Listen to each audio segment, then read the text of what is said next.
안녕하세요. 서초동 법무사 행정사 김철중입니다. 오늘은 국가유공자에 대해서 알아보도록 하겠습니다.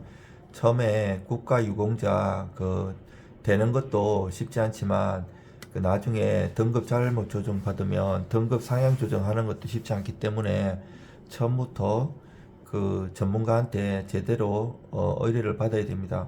국가유공자 같은 경우에는 이제 특히 이제 우리 군에 있을 때 여러 가지 공상으로 인정이 되더라도 나중에 이제 뒤집을 수 있는 게 쉽지가 않기 때문에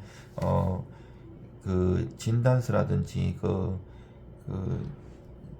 각종 의료 자료를 볼 수 있는 사람한테 해가지고 발병경이라든지 여러 가지를 잘 분석해갖고 신청해야 됩니다.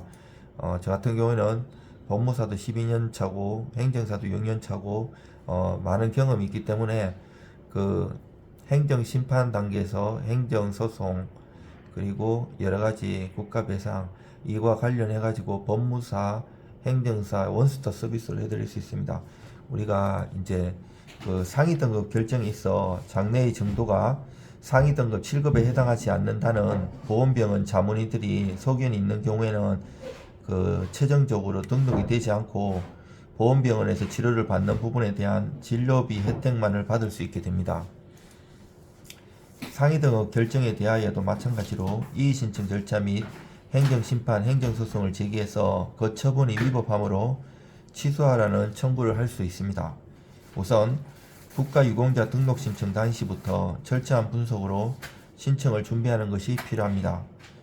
과거 행정심판 및 행정소송 등으로 성소하는 과정에서 보면 등록신청을 너무 허술하게 하여 불이익을 보고 장기화되는 경우가 많이 있었습니다.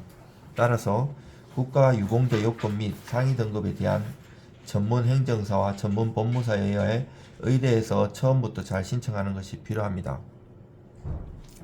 전문적이고 객관적인 판단 없이 단순히 자문의 소견만을 가지고 판정을 한 경우 의학적 분석을 통하여 그 처분에 대한 취소 청구를 하여 억울하게 군 복무 중 발생하는 부상이나 질병에 대한 적절한 국가의 보상을 받아야 할 것입니다.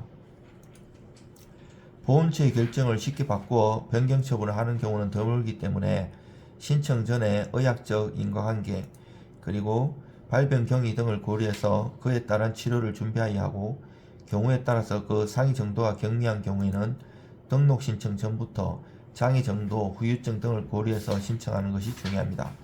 그 이유는 요건에 해당된다 할지라도 상위 등급의 정도가 경미한 경우 상위 등급 7급 이상에 해당하지 않을 경우에는 보험급여금 등의 혜택을 받지 못할 수 있기 때문이다. 이상 서초동 법무사 행정사 김철중입니다.